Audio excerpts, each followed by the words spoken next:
8वीं स्कॉलरशिप के full course के वीडियो के लिए हमारे यूट्यूब चैनल स्कॉलर गाइड को ज़रूर सब्सक्राइब कीजिए और बेल आइकन भी प्रेस कीजिए ताकि हर नए वीडियो की नोटिफिकेशन आपको मिलती रहे। इंग्लिश का सेकेंड टॉपिक है हमारा word puzzles riddles, unit number 2। अब वर्ड पजल्स और रिडल्स में क्या क्या है, किस तरह के आते हैं, let's understand. Word puzzles, riddles are games through which students can enrich vocabulary with playway method. It creates interest in teaching learning process. Students can learn new words as well as learn to apply them in spoken and written form. जब इस तरह के puzzles और riddles आप solve करते हैं तो इससे आपकी वोकैबुलरी बढ़ती है और आप उसे अपने डे टू डे लाइफ में यूज़ कर सकते हैं। बातचीत करते वक्त और हमें कुछ लिखने के लिए कहा गया तो उसमें भी हम उसका इस्तेमाल कर सकते हैं। यहाँ पर थिंग्स टू रिमेंबर दिया गया है, हमें कौन कौन सी चीज़ें ध्यान में रखना है। Read the text book carefully and thoroughly.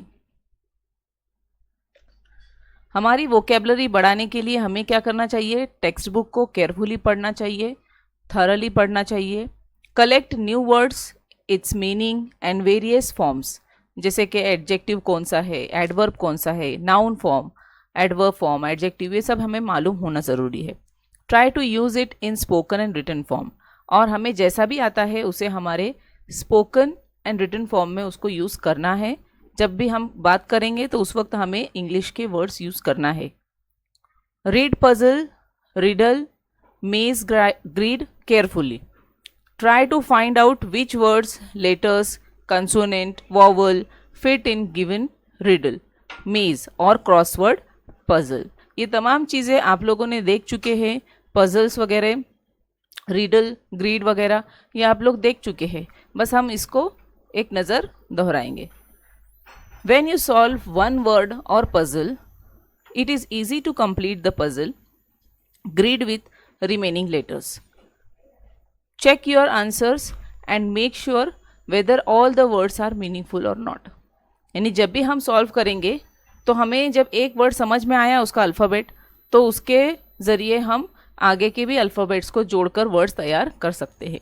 और जब हम उसको तैयार कर लेंगे तो उस वक्त हमें मेक श्योर होना चाहिए कि वो मीनिंगफुल वर्ड बनता है या नहीं।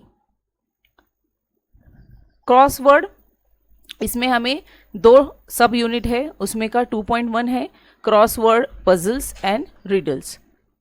तो यहाँ पर सैम्पल क्वेश्चन देखते हैं तो आपको और क्लियर हो जाएगा। Choose the correct alternatives from the following to complete puzzle. यहाँ पर देखिए ये एक पजल दिया गया है, इसमें कुछ लेटर्स मिसिंग है, लेकिन वो कोई एक ही लेटर है जो ये तीनों भी जगह पर फिट होता है और उससे मीनिंगफुल वर्ड्स बनते हैं। तो हमें वो फाइंड आउट करना है। देखिए यहाँ पे ओ है, यहाँ पर ब्लैंक है, HER, यहाँ पे डैश, HA, फिर डैश, वही वर्ड आएगा, अल्फ़ाबेट आएगा। फिर यहाँ पर वही अल्फ़ाबेट से शुरू होगा और APE। तो यहाँ पर चौथा वाला वर्ड बन रहा है RA-E। तो यहाँ पर कौन सा वर्ड आएगा? अगर हम फर्स्ट लेकर देखते हैं ODHER, तो ये वर्ड नहीं बनेगा। DHAD ये भी नहीं बनेगा। RADE रे नहीं बनेगा। तो ये डी वाला तो नहीं आएगा। यार एक ही वर्ड अगर नहीं बनता है तो आगे वो सवाल ही पैदा नहीं होता उसको लेने का।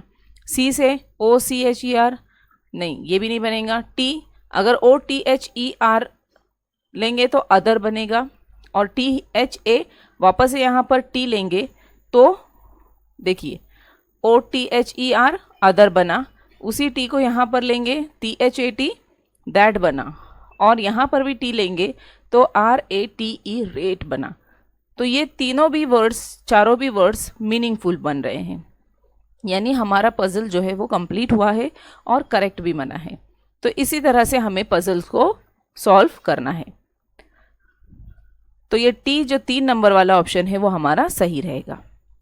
नेक्स्ट देखते हैं, यहाँ पर भी इसी तरह का पजल है, लेकिन यहाँ पर 2 अल्फ़ाबेट्स अलग अलग है, वो अपने नंबर के हिसाब से आएंगे। आई ई, ई ई, ए ई और आई ए। तो इसमें से कौन सा है जो F R U dash T और E N dash M Y.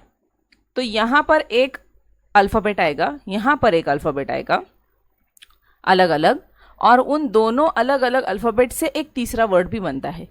तो हमें वो सही अल्फ़ाबेट को चूज़ करना है। तो देखिए यहाँ पर अगर आई लगाते हैं तो फ्रूट बनेगा, F R U I T. और अगर यहाँ पर ई लगाए तो E N E M Y, enemy. और इस तरह से ये फ्रूट और एनेमी बना, और I D E A, idea बना। तो ये हमारा एक नंबर का ऑप्शन हमारा सही है। नेक्स्ट देखते हैं, choose the correct alternative from the following to complete puzzles. यहाँ पर फिर से उसी तरह का पजल दिया गया है, आई और यहाँ पर खाली जगह है, आई फिर खाली जगह है, यानी यहाँ दोनों जगह पर अलग अलग अल्फ़ाबेट आने वाले हैं। तो डी अगर लेते हैं तो ये वाला वर्ड बनता है, क्या देखेंगे, BUNDLE, बंडल बन रहा है यहाँ पर। और यहाँ पर ये डी के साथ वाला ओ लेंगे तो ROADS, रोड्स, यानी बंडल और रोड्स बन रहा है यहाँ पर। तो देखते हैं BUNDLE, बंडल, और यहाँ पे रोड्स, और उसी तरह से हमारा एक नंबर वाला ऑप्शन हमारा सही हुआ। नेक्स्ट देखते हैं, read the following riddle and choose correct option to solve it. I am a small juicy fruit with a smooth skin. Skin कैसी है उसकी, स्मूथ है। I can be green, red और black, यानी वो रेड, ग्रीन और black, ये तीन कलर में होता है। I grow in clusters on a woody vine. I am used to make juice and jelly and also a dry fruit. ये कहाँ उगता है, I grow in clusters on a woody wine, ये जो इसे कहेंगे हम बेल, बेल होती है इसकी। I am used to make juice and jelly, jelly और जूस बनाने के काम में आता है, and also a dry fruit, और एक ड्राई फ्रूट भी बनता है उससे। हु एम आई, यहाँ पर है ग्रेप्स, मैंगो, टमाटो, चेरी।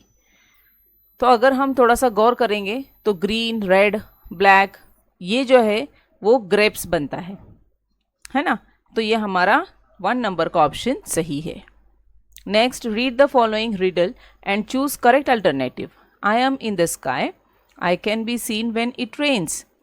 मैं आसमान में रहता हूँ और मैं जब रेन होती है उस वक्त भी दिखता हूँ। वाइल द सन शाइन्स, जब सूरज भी होता है। आई एम कलरफुल, मैं कलरफुल भी हूँ। Who am I. तो देखिए ये तमाम चीज़ों को अगर हम पढ़ेंगे तो हमें समझ में आएगा कि ये ऑब्वियसली रेनबो है। देखिए ये क्वेश्चंस बताने का मकसद सिर्फ ये है कि इतने आसान सवालात है, इसको हमने बिल्कुल भी ये मार्क्स छोड़ना नहीं है। ये मार्क्स हमें हर हाल में हासिल करना है, बिल्कुल भी इसमें हमारे मार्क्स कटना नहीं चाहिए, इसके दायरे भी अच्छे फिल करना है हमें। नेक्स्ट देखते हैं, read the riddle and choose correct alternative. I am a month, I am present at the time of spring. My name has 5 letters. I am a month. When spring begins, who am I? तो यहाँ पर हमें एक clue मिला है कि 5 letters होते हैं। तो यहाँ पे मई में 3 letters है और यहाँ पर जून में 4 letters है। तो ये दोनों ऑप्शन हमारे ड्रॉप हो गए। 5 मार्च में है और अप्रैल में भी 5 letters है। बट यहाँ पे प्रेजेंट, यहाँ पे बताया गया है कि I am present at the time of spring and when spring begins, यहाँ पे बोला गया है, यानी मैं स्प्रिंग जो बिगिन होता है उस वक्त रहता हूँ। तो मार्च का जो महीना है उसमें स्प्रिंग शुरू होता है। तो हमारा 2 नंबर का ऑप्शन सही है। नेक्स्ट क्वेश्चन देखते हैं, read the riddle and choose correct alternatives. I can protect from the rain. I have a handle. My name begins with vowel and have 3 vowels. What am I. तो यहाँ पर rain में use होता है, उसको handle भी है। तो ऑब्वियसली हम रेन में क्या यूज़ करते हैं, अम्ब्रेला यूज़ करते हैं। और अम्ब्रेला में 1, 2 और ये 3 vowels है। यहाँ पे बोला गया ना, एंड हैव 3 vowels। वॉवल से स्टार्ट होता है, बिगिंस विथ वॉवल। तो ये अम्ब्रेला हमारा 3 नंबर का ऑप्शन सही है। Next, read the riddle and choose correct alternative. I am a plant, I have big leaves, the leaves are used as plates, who am I. मैं जो है एक प्लांट हूँ और मेरे बहुत बड़े बड़े पत्ते होते हैं। तो देखिए यहाँ पर बड़े बड़े पत्तों वाला जो है वो बनाना होता है और उसके पत्तों को एज अ प्लेट भी यूज़ करते हैं। साउथ इंडियन लोग जो है वहाँ पर उसे एज अ प्लेट यूज़ करते हैं। तो हमारा 1 नंबर का ऑप्शन सही है। Next, read the riddle and choose correct alternative. What has 2 hands, a round face, always runs but never leaves a place, what am I. यानी मुझे 2 हाथ है, क्या है जिसे 2 हाथ है, जो कि राउंड फेस है और हमेशा दौड़ते रहते हैं, but never leaves a place. तो ये जो घड़ी के कांटे होते हैं वो 2 हैंड्स बताए गए यहाँ पर, वो राउंड राउंड घूमते हैं, रन करते हैं, लेकिन वो अपनी जगह नहीं छोड़ते, यानी अ क्लॉक। 3 नंबर का ऑप्शन हमारा सही है। नेक्स्ट देखते हैं, आखिरी क्वेश्चन है हमारा इस सब यूनिट का। Read the riddle and choose correct alternative. What has a single eye but cannot see, it is an important instrument for sewing, what is it. तो यहाँ पर सिंगल आई कहा गया है बट कैनॉट सी, देख नहीं सकते, और वो इम्पॉर्टेंट इंस्ट्रूमेंट है फॉर सीविंग। तो देखिए आपकी वोकेबलरी में ये होना ज़रूरी है कि सीविंग किसे कहते हैं, सिलाई जो करते हैं उसे सीविंग कहेंगे। तो यहाँ पर इम्पॉर्टेंट इंस्ट्रूमेंट सीविंग का कौन होता है, ऑब्वियसली सुई यानी नीडल। तो ये हमारे ज़ख़ीरे अल्फाज में होना बहुत ज़रूरी है। तो ये नीडल 2 नंबर का ऑप्शन हमारा सही है। इसी तरह के और भी प्रैक्टिस क्वेश्चंस आपको दे रही हूँ, उसे आप हल कीजिए और आखिर में वीडियो के उसकी आंसर की भी है, उससे अपने जवाबात को चेक कीजिए।